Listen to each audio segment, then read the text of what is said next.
Hello नमस्कार दोस्तों, स्वागत है आप सभी का आपके अपने यूट्यूब चैनल पर। और इसमें वीडियो में आपको अर्धवार्षिक परीक्षा 2023-24 के लिए कक्षा 10th विज्ञान विषय यानी साइंस का पूरा पेपर आपको आज के इस वीडियो में हम लोग बताने वाले हैं। साइंस का पूरा पेपर हूबहू एकदम आपको पेपर 70 नंबर का दोस्तों पेपर रहेगा। आपके 3 घंटे 15 मिनट का कक्षा 10वीं साइंस का पूरा पेपर है आपके लिए। सभी जिलों में सेम टू सेम यही पेपर आपको देखने को मिलेगा। आप लोग देख लेना पूरा। ये आपके लिए सामान्य निर्देश है। खंड ए में आपके सबसे पहले बहुविकल्पीय प्रश्न आते हैं, जिनमें सबसे पहला प्रश्न है दानेदार जिंक पर तनु यानी HCl डालने पर कौन सी गैस उत्पन्न होती है। ये चीज़ आपके लिए बहुत इंपॉर्टेंट है। इनमें से बताओगे आप कौन सी चीज़ जो है इनमें से उत्पन्न होती है। फिर हमारा उदर जो है हमारा पेट जो है कौन सा अम्ल उत्पन्न करता है, H2SO4 या HNO3 या HCl या NaOH कौन सा उत्पन्न करता है। फिर है अनियोज यानी आपका होता है नमक, ठीक है। पर इसमें आंसर कौन सा होगा वो बताना है। कौन सी अधातु द्रव्य अवस्था में होती है, कार्बन, ब्रोमीन, सल्फर या आयोडीन। आयनिक यौगिकों के गलनांक एवं क्वथनांक होते हैं दोस्तों कैसे होते हैं, निम्न, उच्च, मध्यम या अति निम्न। तो कैसे होते हैं वो आपको बताने हैं। पादप में जाइलम उत्तरदायी है, किसके लिए उत्तरदायी है जाइलम दोस्तों, वो जल का वहन के लिए या अमीनो अम्ल का वहन के लिए, भोजन का वहन के लिए, ऑक्सीजन का वहन के लिए, किसके लिए इंपॉर्टेंट है। निम्न में से कौन सा आपातकालीन हार्मोन है, एड्रेनलिन, इंसुलिन, एस्ट्रोजन या प्रोजेस्टेरोन। तो एस्ट्रोजन प्रोजेस्टेरोन नहीं होगा आपके, इन दोनों में से कोई एक होगा, वो देख लेना कौन सा होगा। आगे चलते हैं दोस्तों, बिल्कुल यही क्वेश्चन आपको देखने को मिलेंगे। पराग कणों का निर्माण कैसे होता है, परागकोश से, भ्रूणकोश से, पुष्पासन से। तो पुष्पासन से होता है, ठीक है। RRYY जीनी संरचना का बाह्य लक्षण होता है गोल या हरा या झुर्रीदार या पीला, गोल या पीला, झुर्रीदार या हरा बताना है। प्रकाश का वेग निर्वात में कितना होता है, 3 × 10⁸ दोस्तों, ठीक है। शायद ये होता है या 3 की 10, इन दोनों में से एक होगा, शायद बी होता है, देख लेना आप। फिर है मानव नेत्र जिस भाग पर किसी वस्तु का प्रतिबिंब बनाते हैं वह क्या कहलाता है दोस्तों, कॉर्निया, पारितारिका, दृष्टिपटल या पुतली। तो उसे हम दृष्टिपटल कहते हैं। कार्य करने की दर को क्या कहते हैं, कार्य करने की दर को क्या कहते हैं, शक्ति। कार्य करने की दर को शक्ति कहते हैं अपन लोग। निम्न में से सबसे बड़ा पारितंत्र कौन सा है, रेगिस्तान, महासागर, वन या झील। सबसे बड़ा पारितंत्र है वन, ठीक है। फिर रिक्त स्थानों की पूर्ति कीजिए। मैग्नीशियम को वायु की उपस्थिति में जलाने पर क्या प्राप्त होता है, ठीक है। रेल की पटरी और मशीन के पुर्जों की दरारों को किसके द्वारा जोड़ा जाता है, कार्बन की संयोजकता कैसी होती है वो समझानी है। मनुष्य का रुधिर की उपस्थिति के कारण लाल रंग, तो इसमें हीमोग्लोबिन होगा, हीमोग्लोबिन के कारण उसका रंग लाल होता है, हीमोग्लोबिन हो जाएगा। फिर पीयूष ग्रंथि को कौन सी ग्रंथि भी कहते हैं।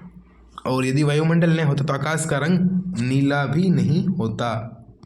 आकाश कैसा दिखाई देता आपको, तो आपको काला दिखाई देता है, ठीक है। अति लघुरात्मक निम्न प्रश्नों का उत्तर एक सभी पंक्ति दीजिए।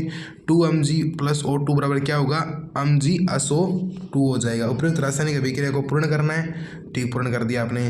फिर है सल्फाइड ऐश को वायु की उपस्थिति में गर्म करने को क्या कहते हैं। फिर अगला है एल्कीन श्रेणी का सामान्य सूत्र लिखिए।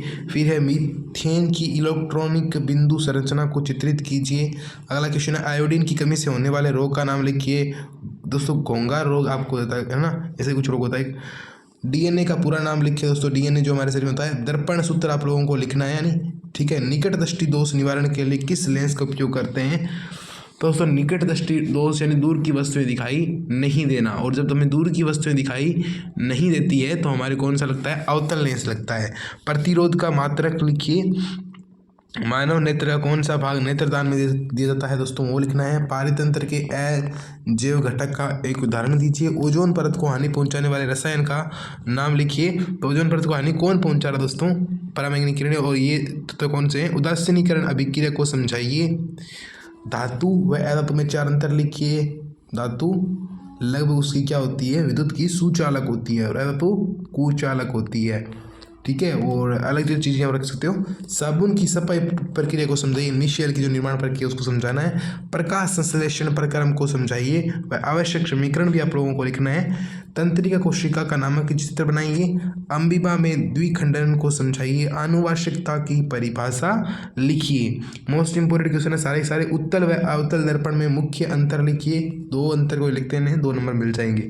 किसी चालक का प्रतिरोध किन कारकों पर निर्भर करता है, ये भी आपको लिखना है। अम्लीय वर्षा क्या है समझाइए। अम्लीय वर्षा क्या होती है, लगभग ये जो प्रदूषण हो रहा है ना, इसके कारण जब ये हवा जो जहरीली जो गैस वगैरह वायुमंडल में चलती है और ऊपर बादलों में जम जाती है, तो उसके कारण जो पहली वर्षा होती है वो अम्लीय वर्षा कहलाती है। और अम्लीय वर्षा से क्या होता है, इमारतों का क्षरण हो, जैसे ताजमहल है, ताजमहल के आसपास जो फैक्ट्रियाँ हैं उनसे वो जा रहा है, ताजमहल पर वर्षा जो होती है उसे उसके संगमरमर का नष्ट हो रहा है। फिर है निम्न को समझाइए, संक्षारण और विकृत गंधिता इसको समझाइए, या फिर अथवा में आ चुका है आपके, इन अभिक्रिया को उदाहरण देकर समझा सकते हो, संयोजन अभिक्रिया और वियोजन अभिक्रिया। ठीक है, संयोजन में कोई चीज़ जुड़ती है, वियोजन में कोई चीज़ निकलती है। ठीक है, बीजाणु 2 अलग होती है और उसकी अभिक्रिया भी देनी है। बीजाणु समासंग को उदाहरण देकर समझाइए। और अगला है पुष्प की जो अनुद्रव्य काट का नामक की चित्र बनाइए व इसकी संरचना का वर्णन करो। अगला है प्रतिबिंब से क्या तात्पर्य है, आभासी और वास्तविक प्रतिबिंब क्या है, आभासी चीज़ जो दिखती है, जो होता नहीं प्रतिबिंब, बस वास्तविक जो प्रतिबिंब बन जाता है। ठीक है, परावर्तन और अपवर्तन के मुख्य 3 अंतर लिखिए, क्या अंतर है, अपवर्तन में क्या अंतर है, परावर्तन में क्या अंतर है, मोस्ट इंपोर्टेंट है। तो सभी चीज़ों में एक क्वेश्चन आपको देखने को मिलेंगे, इसकी पीडीएफ भी मैं आपको टेलीग्राम चैनल पर उपलब्ध करा दूंगा। श्रेणी क्रम में जुड़े 3 प्रतिरोधकों के संयोजन सूत्र को व्युत्पन्न कीजिए, विद्युत धारा के तापीय प्रभाव को समझाइए व तापीय प्रभाव के 2 उपयोग लिखिए। आप लोग इसको स्क्रीनशॉट ले सकते हैं। फिर है अगला है आपके खंड 2 में क्वेश्चन आएंगे कि क्लोर क्षार अभिक्रिया को समझाइए व निम्न के रासायनिक सूत्र व 2 उपयोग लिखिए, विरंजक चूर्ण और बेकिंग सोडा। बेकिंग सोडा का सूत्र होता है जो घर में अपन लेते हैं, इसको क्या कहते हैं, इसका सूत्र होता है, और इसका भी विरंजक चूर्ण का सूत्र होता है H2SO4 की 2N धातु से क्रिया करने पर कौन सी गैस निकलती है, और अम्ल की धातु से क्रिया का रासायनिक समीकरण लिखिए व आवश्यक चित्र भी बनाइए। अगला है मानव पाचन तंत्र का चित्र नामक का चित्र बनाइए वह भोजन के पाचन प्रक्रम को समझाइए। ठीक है, या फिर श्वसन तंत्र जो हमारा होता है, फेफड़े वगैरह, उनका नामक चित्र बनाइए। वायवीय व अवायवीय श्वसन में क्या अंतर है, वायु से क्या स्वतंत्र होता है और अवायवीय श्वसन में क्या अंतर है। दोस्तों मोस्ट इंपोर्टेंट आपका पेपर है, और ये पेपर आपके दोस्तों सभी जिलों में आपको देखने को मिलेगा। पेपर मैं दोबारा बता रहा हूँ, आप लोग स्क्रीनशॉट लेते रहें बीच बीच में वीडियो को पॉज करके, और आप लोग इस चैनल को दोस्तों जरूर सब्सक्राइब करें। ये आपका पेपर है, 100% ऐसा ही पेपर दोस्तों आपको देखने को मिलेगा।